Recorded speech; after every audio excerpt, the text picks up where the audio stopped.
नमस्कार दर्शकों, आप सभी का बहुत बहुत स्वागत है हमारे बेहद ही खास कार्यक्रम वैदिक गुरु में और मैं हूं आपके साथ उपेंद्र कौर। दर्शकों, आज इस विशेष कार्यक्रम के माध्यम से हम चर्चा करेंगे टैरो कार्ड रीडिंग को लेकर कि आखिर टैरो कार्ड रीडिंग क्या है, किस तरीके से ये हमारे तमाम सवालों का जवाब देती है, कितना प्रतिशत हमें इसके द्वारा अपने जीवन से संबंधित सही उत्तर मिलता है, सही जवाब मिलता है, किस तरीके से रेमेडीज हमारे जीवन में वर्क करती है। बहुत सारी जानकारी आज इस कार्यक्रम के माध्यम से हम आपको देने वाले हैं और ये जानकारी देने के लिए हमारे साथ हमारी बेहद ही खास मेहमान उपस्थित हैं स्टूडियो में। जी हाँ, हम बात कर रहे हैं tarot card reader Ananya Agarwal ji की। तो आइए सबसे पहले मिलकर उनका स्वागत करें। नमस्कार, बहुत बहुत स्वागत है आपका। Thank you so much. Ananya ji, सबसे पहले मैं आपसे जानना चाहूँगी, आज वैसे तो बहुत सारी चर्चा करूँगी मैं आपसे टैरो कार्ड रीडिंग से रिलेटेड, लेकिन उससे पहले मैं आपसे ये जानना चाहूँगी कि आपने एक टैरो कार्ड रीडर बनने की कैसे सोची और जब ये विचार आपके मन में आया तो ऐसे में ये विद्या यानी कि ये शिक्षा आपने कहाँ से प्राप्त की?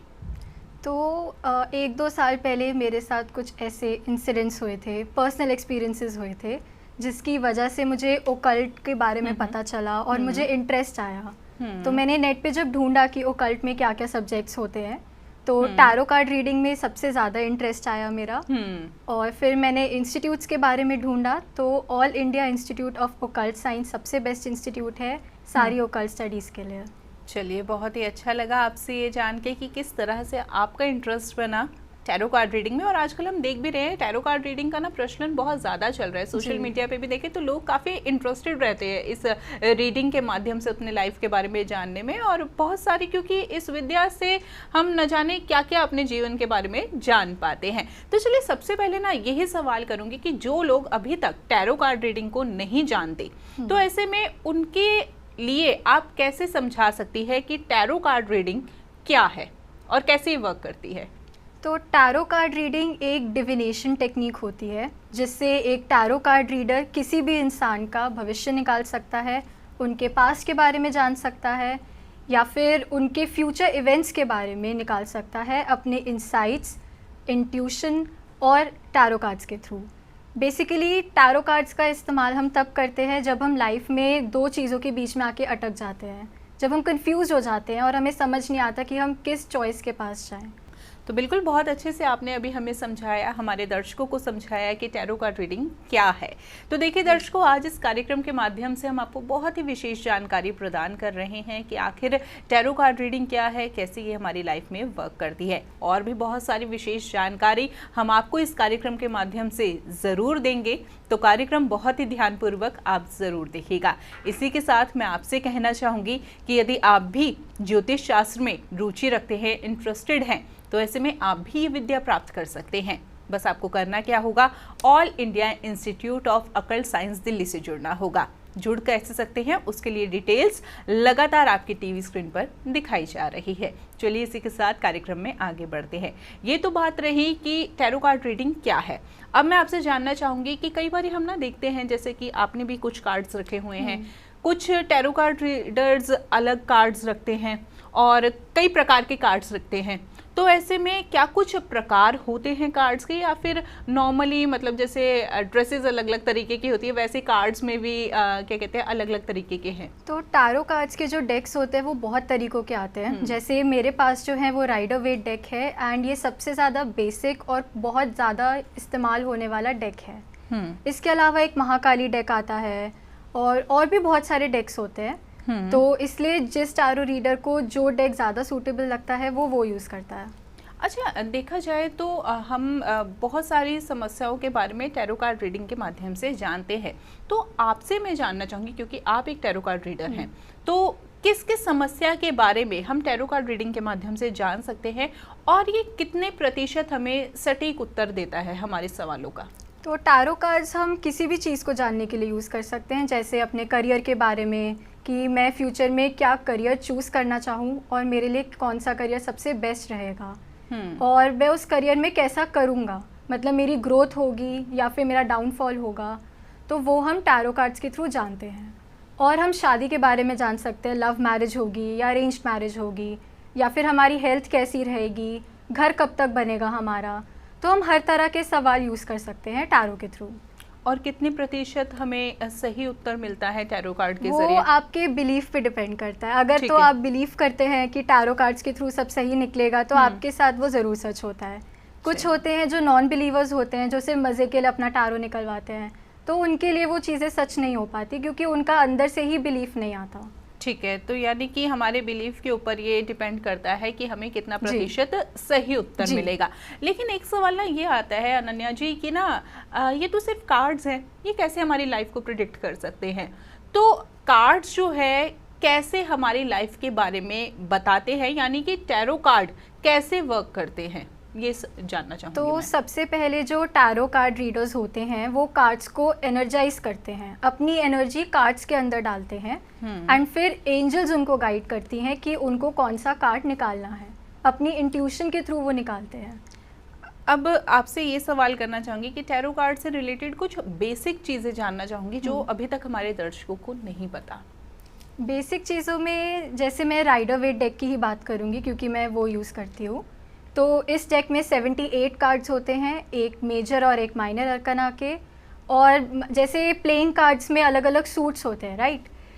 तो वैसे ही टैरो कार्ड्स के जो माइनर अरकाना होते हैं उसमें भी 4 तरह के सूट्स होते हैं, स्वॉर्ड्स, वॉन्ड्स, कप्स और पेंटिकल्स, जो हर एक एलिमेंट को डिनोट करते हैं। जैसे स्वॉर्ड्स जो है वो एयर एलिमेंट को डिनोट करता है, वॉन्ड्स है वो फायर को, कप्स है वो वाटर को, और जो पेंटिकल्स है वो अर्थ एलिमेंट को। और जो हमारे मेजर अरकाना के कार्ड्स हैं वो स्काई एलिमेंट को डिनोट करते हैं। और जितने भी कार्ड्स के ऊपर नंबर्स लिखे होते हैं, जैसे ये कार्ड है हमारे पास 10 ऑफ वॉन्ड्स, तो इसके ऊपर 10 नंबर लिखा है, तो 10 यानी 1 + 0 1। तो हर एक कार्ड एक एक प्लैनेट को रिप्रेजेंट करता है। जैसे 1 नंबर जो है वो सूर्य का नंबर है, 2 है वो चंद्र का नंबर है, तो ऐसे हर एक प्लैनेट को वो रिप्रेजेंट करते हैं कार्ड्स। चलिए, मेरा सवाल का उत्तर जो है ना वो आपने पहले ही दे दिया, क्योंकि जब आपने नंबर्स का नाम लिया तो मेरे मस्तिष्क में पहला सवाल यही आया था कि क्या नंबर्स का जो है वो हमारे ग्रहों से संबंध है, क्योंकि आपने 10 नंबर कार्ड निकला तो 1 + 0 = 1 करके सन से रिलेट कर दिया। चलिए, बहुत ही अच्छे से आपने हमें जानकारी दी। देखिए दर्शक, यदि आपके मन में भी कोई सवाल चल रहा है तो निश्चित रूप से आप हमारे साथ कार्यक्रम में जुड़ सकते हैं। जुड़ने के लिए डिटेल्स लगातार आपकी टीवी स्क्रीन पर दिखाई जा रही है। और एक बार फिर से मैं आपको यही कहना चाहूँगी कि यदि आप भी ज्योतिष शास्त्र में रुचि रखते हैं, टैरो कार्ड रीडिंग सीखना चाहते हैं, फेस रीडिंग सीखना चाहते हैं, वैदिक ज्योतिष सीखना चाहते हैं, हैंड रीडिंग सीखना चाहते हैं या अन्य प्रकार की ज्योतिष विद्या प्राप्त करना चाहते हैं, तो ऐसे में all India institute of occult science Delhi से आप जुड़ सकते हैं। जुड़ने के लिए डिटेल्स लगातार आपकी स्क्रीन पर दिखाई जा रही है। चलिए, इसी के साथ एक क्वेरी हमारे पास आई है, वो मैं आपसे लेना चाहूँगी। हमारे पास आकांक्षा जी की क्वेरी आई है। उनका सवाल हमारे से ये है कि उनका आने वाली लाइफ कैसी होगी, और उन्होंने अपनी डेट ऑफ बर्थ बताई है 19 अगस्त 1990। ओके, तो बिल्कुल आकांक्षा जी, अभी आपके लिए मैम जो है कार्ड्स निकाल रही हैं और अभी आपको पता चलेगा कि किस तरीके से आपका आने वाला जीवन हो सकता है।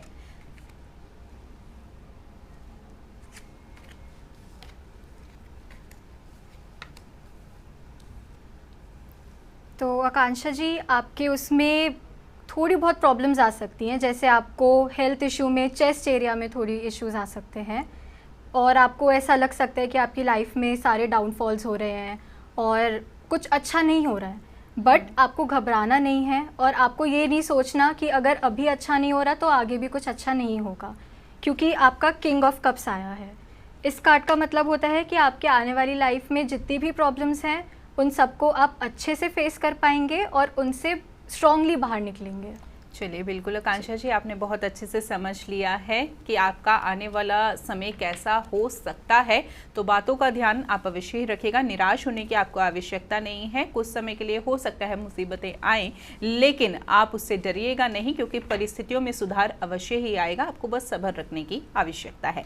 चलिए, इसी के साथ कार्यक्रम में आगे बढ़ते हैं। अच्छा, जैसे कि हमारे पास आकांक्षा जी का सवाल आया, इसमें मैंने आपको डेट ऑफ बर्थ भी बताई। तो अगर बात करें टैरो कार्ड रीडिंग में, तो हमें किन किन चीज़ों की आवश्यकता पड़ती है, क्योंकि कई बार ऐसा होता है कि हमारे पास इसमें डेट ऑफ बर्थ नहीं आती या फिर कोई अन्य जानकारी नहीं आती, बस सवाल आता है। तो क्या क्या हमें इंफॉर्मेशन चाहिए होती है किसी की प्रिडिक्शन निकालने के लिए? हमें एक तो फुल नेम चाहिए होता है, पूरा नाम जो है आपका, और date of birth tarot card में इम्पॉर्टेंट होती है, क्योंकि एक सेम नाम के बहुत लोग हो सकते हैं, सेम डेट ऑफ बर्थ के भी हो सकते हैं, तो उस केस में हम पिक्चर सामने रखते हैं उस इंसान की।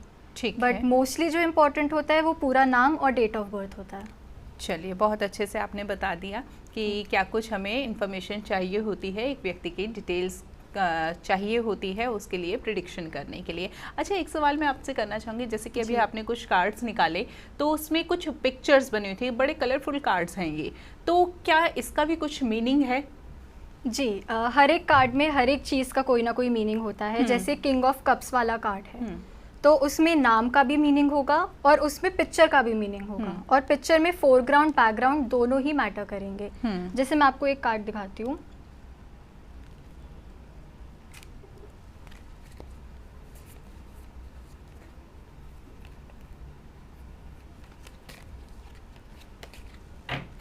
जैसे मेरे पास अभी व्हील ऑफ फॉर्च्यून कार्ड है, ये मेजर अरकना का कार्ड है और ये बहुत ही अच्छा कार्ड माना जाता है, एक तरह से कार्मिक कार्ड माना जाता है। तो हमारे कर्मों का फल मिलता है हमें अगर आपका ये वाला कार्ड आए। तो अब व्हील ऑफ फॉर्च्यून, जैसे आप नाम से ही समझ गए होंगे कि हमारी लाइफ में फॉर्च्यून आएगा, बहुत अच्छी चीज़ें आएंगी, न्यू बिगिनिंग्स होंगी हमारी लाइफ में, और हमें बहुत जल्द एक खुशखबरी आने वाली है। अब वो आपके काम से रिलेटेड हो सकती है, आपकी पर्सनल लाइफ से रिलेटेड हो सकती है, या फिर किसी भी चीज़ से रिलेटेड हो सकती है, आपकी प्रॉपर्टी से रिलेटेड भी हो सकती है। तो हर एक पिक्चर और हर एक कार्ड का मीनिंग होता है। चलिए, बहुत अच्छे से आपने बताया है कि हर एक कार्ड का अपना एक मीनिंग होता है, हर एक पिक्चर का अपना एक मीनिंग होता है। इसमें कलर्स का भी कुछ रोल होता है क्या? क्योंकि कई कार्ड्स में बहुत ज़्यादा डार्क कलर्स आते हैं, कई कार्ड्स में बहुत नॉर्मल कलर्स आते हैं, तो ये भी कुछ मीनिंग रखते हैं क्या? जी, जैसे अगर कार्ड में बैकग्राउंड में हमारे पास येलो कलर है, तो येलो कलर यूजुअली डिनोट करता है बहुत ज़्यादा चीयरफुल चीज़, हैप्पीनेस, जॉय। एकदम देखा जाए तो येलो सूर्य का रंग होता है। तो जैसे सन डिनोट करता है कि वो बहुत ज़्यादा लाइवली चीज़ है, एक बहुत ज़्यादा ब्राइट चीज़ है, तो वैसे ही येलो कलर भी वही सिग्निफाई करता है कि आपकी लाइफ में बहुत ज़्यादा खुशियाँ आने वाली हैं, प्रॉस्पेरिटी आने वाली है। चलिए, बहुत अच्छे से आपने समझाया। एक सवाल और करना चाहूँगी, जैसे कि आपने अभी नंबर्स का भी बताया था और हमें ये भी बताया कि अगर किसी व्यक्ति के लिए हम प्रिडिक्शन कर रहे हैं तो उसकी डेट ऑफ बर्थ हमें चाहिए जी। तो क्या क्योंकि डेट ऑफ बर्थ की बात करें या फिर कार्ड्स के नंबर की बात करें तो ये न्यूमरोलॉजी से रिलेटेड ही हो सकता है, नंबर्स के ऊपर है, तो क्या टैरो कार्ड रीडिंग का न्यूमरोलॉजी से भी कोई संबंध है? टैरो कार्ड रीडिंग का न्यूमरोलॉजी से ये संबंध है कि जैसे जो भी नंबर कार्ड पे दिया है, जब हम रेमेडीज़ देते हैं तो हम उस कार्ड के नंबर को देखकर रेमेडी देंगे उस प्लैनेट की। जैसे अगर मेरे पास एक नंबर का कार्ड है, जैसे मैंने दिखाया था आपको, तो और रेमेडी हम देते हैं अगर हमारा कोई नेगेटिव कार्ड आता है। तो अगर जैसे मान लीजिए मेरे पास कोई 1 नंबर का या 10 नंबर का नेगेटिव कार्ड आया, तो मैं उस इंसान को सूर्य की रेमेडी दूंगी। अब उस रेमेडी में मैं आपको मंत्र भी दे सकती हूँ या फिर आपको कुछ चीज़ें दान करने के लिए दे सकती हूँ, जैसी भी आपकी मर्जी हो।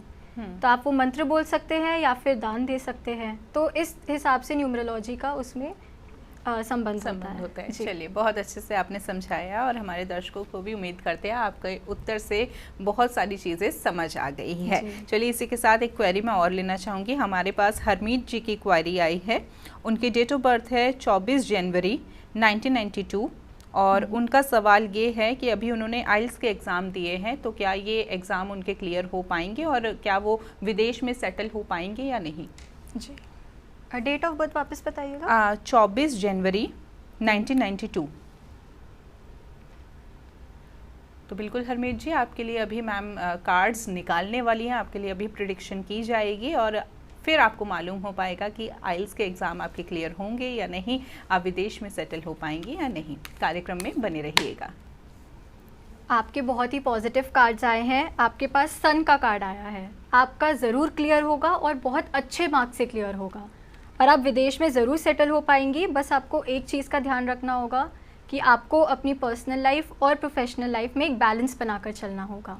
आपको अपनी कोई भी एक लाइफ दूसरी पर हावी नहीं होने देनी है, इससे आपकी सक्सेसफुल आप बहुत ज़्यादा सक्सेसफुल रहेंगे इससे। तो बिल्कुल हरमीत जी, आपने बहुत अच्छे से समझ लिया है, जान लिया है कि आइल्स के एग्ज़ाम आपके क्लियर हो जाएंगे, वो भी बहुत अच्छे मार्क्स से। ये खुशखबरी आपको मिली है यहाँ पर, और साथ ही साथ आपको ये भी बताया गया है कि आपको क्या कुछ करने की ज़रूरत है, यानी कि आपको पर्सनल लाइफ और वर्क लाइफ में थोड़ा सा स्पेस रखना पड़ेगा, बैलेंस लेकर चलना पड़ेगा, तभी जो है आप अपने जीवन में तरक्की प्राप्त कर पाएंगे। चलिए इसी के साथ कार्यक्रम में आगे बढ़ते हैं। यहाँ पर अब एक सवाल मन में ये आया, जैसे कि आपने कार्ड स्प्रेड किए, तो कई बार मैंने टैरो कार्ड रीडर को देखा है, वो नॉर्मली जैसे आपने इस तरीके से स्प्रेड किया, कोई राइट टू लेफ्ट स्प्रेड करता है, कोई स्प्रेड ही नहीं करते, कोई ऐसे रखे रहने देते और वहीं से कार्ड्स निकाल लेते हैं। तो क्या स्प्रेड करने का भी कार्ड अलग अलग, मतलब कार्ड किसी के लिए निकालने के लिए भी अलग अलग तरीके हैं, माध्यम है, और सबका क्या अलग अलग मतलब भी है? अलग अलग स्प्रेड का कोई डिफरेंट मीनिंग नहीं है, जैसे सब अपने कन्वीनियंस के हिसाब से स्प्रेड करते हैं। जैसे मैंने अभी लेफ़्ट टू राइट किया, आप कह रहे हैं राइट टू लेफ़्ट भी होता है। कोई सिर्फ हॉरिजॉन्टली स्प्रेड करते हैं, सेमी सर्कल में नहीं करते, कोई सर्कुलर फॉर्म में करते हैं, तो वो अपनी कन्वीनियंस के हिसाब से करते हैं, इनका कोई मीनिंग नहीं होता। चलिए बहुत अच्छे से आपने बताया। एक सवाल ये और है, जैसे कि आपने व्हील ऑफ फॉर्चून का हमें बताया था कि ये बहुत अच्छा पॉजिटिव कार्ड है। अगर कार्ड्स की हम बात करें तो बहुत सारे कार्ड्स हैं जी, तो इसमें से सबसे पावरफुल कार्ड कौन सा माना जाता है? तो इसमें मैं आपको 3-4 कार्ड्स के बारे में बताऊंगी जो सबसे पावरफुल माने जाते हैं।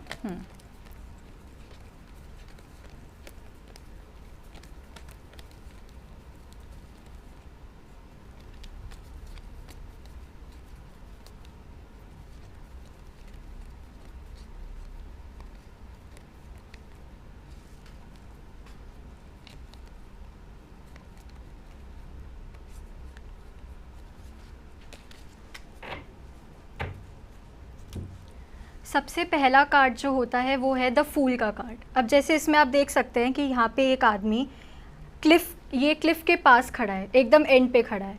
तो इस कार्ड को हम पावरफुल इसलिए मानते हैं क्योंकि ये हमारी एंडलेस अपॉर्चुनिटीज़ और न्यू बिगनिंग्स को सिग्निफाई करता है। एंड ये हमें बताता है कि हमें लाइफ में रिस्क लेना चाहिए और उससे घबराना नहीं चाहिए रिस्क लेने से। तो एक तरह से ये हमें मोटिवेट करता है, हमें इनकरेज करता है कि हम अपने पाथ पे चलें और पीछे ना हटें उससे।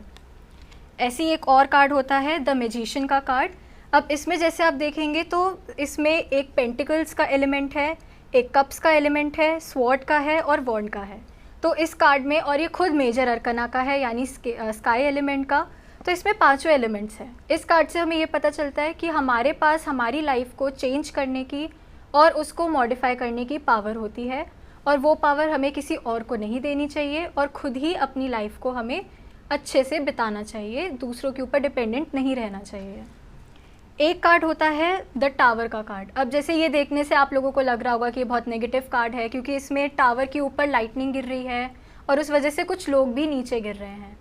बट ये कार्ड हमें बताता है कि ज़िंदगी में कभी भी उतार के बिना चढ़ाव नहीं आते, और जब तक हम उतार के थ्रू नहीं जाएंगे तो हमारी लाइफ में चढ़ाव का कोई मतलब ही नहीं रहेगा। तो ये हमें इनकरेज करता है कि हम कितनी बार भी गिरे, कितनी बार भी फेलियर्स मिले, हमें वापस उठ के सक्सेस के रास्ते पे जाना ही जाना है। ये कार्ड हमें वो बताता है।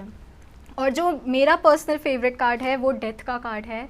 ये नेगेटिव नहीं है, ये डिनोट करता है न्यू बिगिनिंग्स और ओल्ड एंडिंग्स को, मतलब हमारे किसी भी काम के अंत को डिनोट करता है और हमें ये बताता है कि हमारा कैसे नया काम शुरू होने वाला है और हमें कैसे पावरफुल रहना है। तो ये कार्ड वो बताता है हमें। तो ये 4 कार्ड्स हैं जो बहुत ज़्यादा पावरफुल कार्ड्स माने जाते हैं। चलिए बहुत अच्छी इन्फॉर्मेशन आपने दी हमें कि कौन से कार्ड सबसे ज़्यादा पावरफुल है, और अगर ये किसी व्यक्ति के लिए निकल जाए तो उसके लिए बहुत अच्छा संकेत देते हैं, बहुत अच्छा संकेत देते हैं। चलिए इसी के साथ हमारे पास एक क्वेरी और आ गई है, वो मैं आपसे लेना चाहूँगी। हमारे पास बिंदु जी की क्वेरी आई है। उनकी डेट ऑफ बर्थ है 24 जून 1997 और उनका सवाल ये है कि अभी कुछ स्थितियाँ उनके फेवर में नहीं चल रही है, आने वाला समय उनका कैसा होगा। जी ठीक है। तो बिल्कुल बिंदु जी, अगर आप हमारा कार्यक्रम देख रही हैं तो अभी आपके लिए प्रेडिक्शन निकाली जाएगी और फिर आपको मालूम हो पाएगा कि आने वाला समय आपके फेवर में होगा या नहीं, और जब होगा तो कितने समय में होगा। बिंदु जी, आपका आने वाला समय अच्छा होगा। आपको थोड़ी फाइनेंशियल स्टेबिलिटी करनी पड़ेगी अपनी लाइफ में, थोड़े बहुत लॉसेस हो सकते हैं, लेकिन उसके बाद जो आपका टाइम है वो बहुत ही अच्छा जाएगा। आपका निकला है एस ऑफ कप्स। ये अगेन आपकी न्यू बिगनिंग्स को सिग्निफाई करता है और ये बताएगा कि आपकी लाइफ में पैसा आने वाला है बहुत जल्द। तो चलिए, बिल्कुल पिंदु जी, आपने बहुत अच्छे से समझ लिया है कि आने वाला समय आपका कैसा होने वाला है और किन बातों का आपको ध्यान देने की आवश्यकता है। इसी के साथ मैं अपनी नेक्स्ट क्वेरी की ओर बढ़ना चाहूँगी। हमारे पास तेजस्वी जी की क्वेरी आई है। उनकी डेट ऑफ बर्थ है 2 सितंबर 2003 और उनकी अभी करियर की शुरुआत हुई है। उनका सवाल ये है कि आगे आने वाला करियर उनका कैसा रहेगा और उन्हें किस करियर को चूज़ करना चाहिए। जी, तो तेजस्वी जी, आपका 10 ऑफ पेंटिकल्स का कार्ड निकला है। तो यानी आपका जो करियर है वो किसी फाइनेंस रिलेटेड फील्ड में अच्छा रहेगा या फिर किसी कमर्शियल फील्ड में अच्छा रहेगा। और अगर आप चाहें तो आप फ्यूचर में अपना बिजनेस भी कर सकती हैं, आपका बिजनेस बहुत फलेगा। और कैसा रहेगा, तो आपका डेविल का कार्ड निकला है, जो कि नेगेटिव बोलते हैं कुछ लोग, पर इसका मतलब होता है कि आप अपनी सारी पुराने जितनी भी आपके डाउनफॉल्स हैं या आपकी पुरानी जितनी भी डिफ़िकल्टीज़ हैं उनको छोड़कर आप अपनी नई लाइफ में बढ़ रही हैं, आगे बढ़ रही हैं। तो ये पॉजिटिव कार्ड निकला है आपका। तो इस तरह से आपका फाइनेंस की फील्ड में बहुत ही अच्छा करियर रहने वाला है। चलिए तेजस्वी जी, आपने बहुत अच्छे से जान लिया कि क्या कुछ करियर आपको चूज़ करना चाहिए और कैसा करियर आपका रहेगा। बातों का ध्यान आप ज़रूर रखिएगा। चलिए, इसी के साथ अपनी नेक्स्ट क्वेरी की ओर बढ़ते हैं। हमारे पास तवलीन जी की क्वेरी आई है। उनकी डेट ऑफ बर्थ है 25 जनवरी 1994 और इनका सवाल भी कुछ इसी तरीके का है कि अभी समय कुछ अच्छा नहीं चल रहा, फेवर में नहीं चल रहा, फाइनेंशियल कंडीशंस अच्छी नहीं है। आने वाला समय उनका कैसा रहेगा, कि क्या पैसा आएगा उनके पास या नहीं।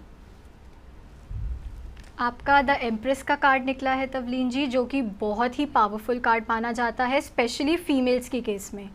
तो इसका मतलब है कि आपकी लाइफ बहुत अच्छी होने वाली है फ्यूचर में। जितने भी फाइनेंशियल लॉसेस हुए हैं आपको, वो आगे बिल्कुल पूरे हो जाएंगे, बस थोड़ा समय लगेगा और आपको एफर्ट्स करने पड़ेंगे, हार्डवर्क करना पड़ेगा, जिसकी वजह से आपकी लाइफ में फाइनेंशियल स्टेबिलिटी ज़रूर आएगी। चलिए, बिल्कुल क्या कुछ आपको तवलीन जी करना है ये अभी आपने बहुत अच्छे से जान लिया है, समझ लिया। इसी के साथ अपनी नेक्स्ट क्वेरी की ओर बढ़ना चाहेंगे। हमारे पास सोनी जी की क्वेरी आई है। उनकी डेट ऑफ बर्थ है 2 अप्रैल 2001 और उनका सवाल ये है कि उनका विवाह कब तक होगा। और दूसरा प्रश्न उनका ये है कि वो अभी किसी के साथ रिलेशनशिप में है, तो क्या उसी पर्सन से उनका विवाह होगा या फिर उनको अरेंज मैरिज करनी पड़ेगी। तो आपका विवाह कम से कम 3-4 सालों में होगा। अभी आपके लिए सही टाइम नहीं है और आप अगर जिस इंसान के साथ रिलेशनशिप में हैं वो आपका लॉन्ग टर्म चलेगा, लेकिन आपकी उनसे शादी नहीं हो पाएगी क्योंकि फ्यूचर में आपके लिए बहुत ज़्यादा कॉम्प्लिकेशंस आने वाली हैं। आपके कार्ड्स में ये दिख रहा है कि आपके झगड़े होने वाले हैं और उन झगड़ों का कारण मिसअंडरस्टैंडिंग रहने वाली है या मिसकम्युनिकेशन रहने वाली है। तो आपको अपना पूरा ट्राई करना है कि कुछ भी आप दोनों के बीच कम्युनिकेशन गैप तो बिल्कुल भी ना हो, जिसकी वजह से अगर आपने अपने बीच का कम्युनिकेशन गैप ख़त्म कर दिया तो आप लोगों की शादी बिल्कुल हो पाएगी। तो ये आपके ऊपर डिपेंड करता है कि आप कितने अच्छे से अपना रिलेशनशिप निभा पा रहे हैं। चल, तो सोनी जी, आपने जान लिया है कि कितने समय में आपका विवाह संपन्न होगा और आपकी लव मैरिज होगी या अरेंज मैरिज। तो बातों का ध्यान आप अवश्य ही रखिएगा। अच्छा, यहाँ पर एक सवाल मैं ये करना चाहूँगी कि जैसे कि हमारे पास बहुत सारे क्वेश्चंस आए, किन्हीं लोगों के एकदम सेम कुछ क्वेश्चंस थे और कुछ ने एकदम अलग क्वेश्चन किया हमसे। लेकिन आप एक टैरो कार्ड रीडर हैं और रोज़ाना आपकी बहुत लोगों से भेंट होती होगी, बहुत सारे सवाल आपके पास आते होंगे। तो अक्सर लोगों के जीवन में क्या समस्या चलती है, क्या लोग आपसे पूछते हैं? ज़्यादातर लोगों के सवाल लव मैरिज या अरेंज मैरिज से रिलेटेड होते हैं, या फिर कि मेरी लाइफ में मेरे एक्स कब वापस आएंगे, या फिर मेरा करियर कैसा जाने वाला है, क्या मैं बिज़नेस कर पाऊँगा, या फिर मेरे को वर्क करना पड़ेगा किसी के अंडर, या फिर मेरी हेल्थ कैसे रहने वाली है, कि जैसे मुझे अभी हार्ट इश्यूज़ हैं तो फ्यूचर में क्या वो ठीक हो पाएंगे या नहीं, मेरा घर कब तक बनेगा। हर तरह के सवाल आते हैं। चलिए, बहुत अच्छे से आपने हमें बताया, क्योंकि ना ये सवाल मन में अभी आया, क्योंकि क्या जीवन में लोगों की समस्याएं चल रही है।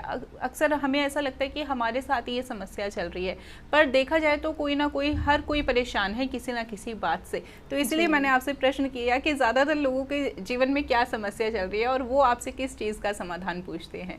तो चलिए, बहुत अच्छे से आपने बता दिया। इसी के साथ साथ मैं आपको फिर से यही बात बताना चाहूँगी कि यदि आप भी टैरो कार्ड रीडिंग में इंटरेस्ट रखते हैं, फेस रीडिंग में इंटरेस्ट रखते हैं, हैंड रीडिंग में इंटरेस्ट रखते हैं, वैदिक ज्योतिष सीखना चाहते हैं या कोई अन्य ज्योतिष विद्या प्राप्त करना चाहते हैं, तो ऐसे में आप all India institute of occult science Delhi से जुड़ सकते हैं। जुड़ने के लिए डिटेल्स लगातार आपकी टीवी स्क्रीन पर दिखाई जा रही हैं।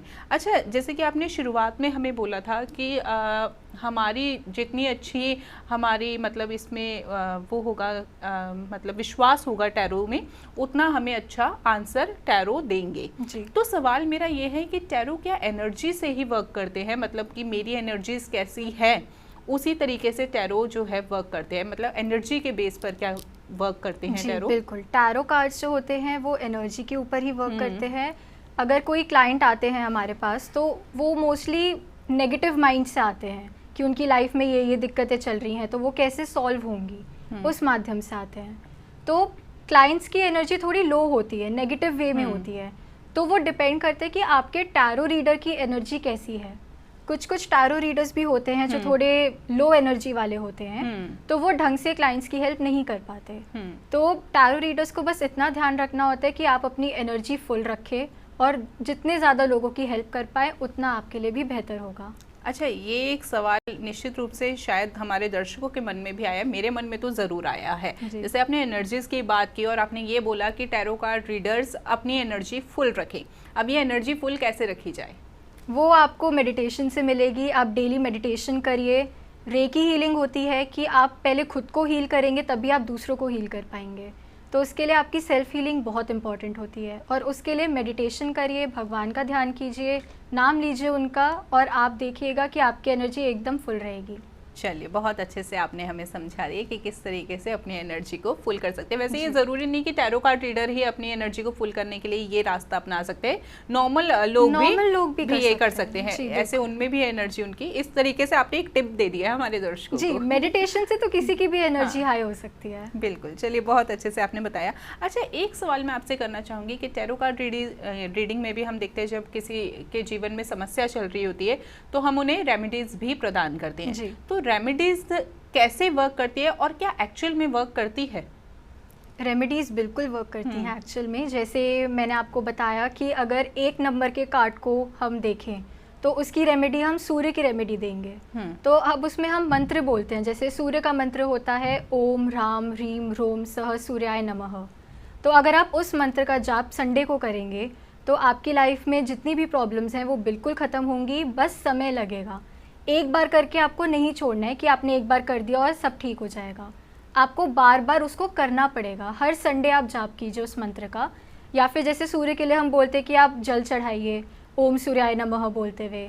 और सूर्य के केस में हम ये भी बोलते हैं कि अगर पॉसिबल है आपके लिए तो आप ब्लड रेड कलर का कपड़ा या फिर यूटेंसिल, कोई भी कॉपर की यूटेंसिल को आप दान कीजिए, तो उससे आपके पुण्य बढ़ते हैं और उससे आपकी लाइफ में जो प्रॉब्लम्स हैं वो धीरे धीरे घटती रहती हैं। चलिए, ये तो आपने बहुत अच्छे से बता दिए कि रेमेडीज़ कैसे वर्क करती है, साथ ही साथ आपने कुछ रेमेडीज़ भी हमारे दर्शकों को बता दी है। लेकिन इसी के साथ कार्यक्रम के अंत में अब मैं आपसे एक कॉमन रेमेडी और इजी रेमेडी जानना चाहूँगी जो कि हर कोई अपना सकता है, ईजिली अपना सकता है और अपनी लाइफ में कुछ चेंजेस ला सकता है, पॉजिटिव चेंजेस। उसके लिए सबसे पहली रेमेडी यही है कि आप सूर्य को जल चढ़ाइए। वो कोई भी कर सकता है, उसके लिए आपको कोई प्लेस पे होने की ज़रूरत नहीं है। कहीं भी सूर्य को जल चढ़ाइए ओम सूर्याय नमः बोलते हुए। या फिर आपका जो भी लकी कलर है उस कलर का हैंकी आप अपने पास रखिए, तो वो आपकी ज़रूर हेल्प करेगा।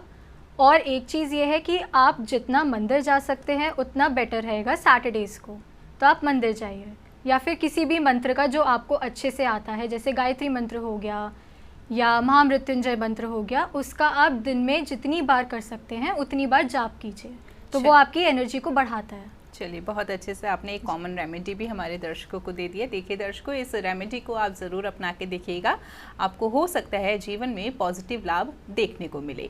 देखिए दर्शकों, आज भी इस कार्यक्रम के माध्यम से बहुत ही विशेष जानकारी आपको प्रदान की गई है।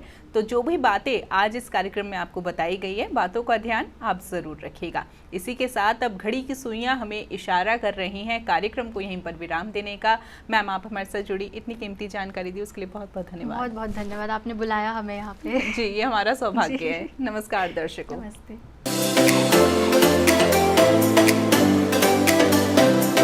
आप हमारे संतवाणी चैनल को सब्सक्राइब करें, वीडियो को लाइक करें, शेयर करें और हाँ, बेल आइकन पर क्लिक करना बिल्कुल ना भूलें।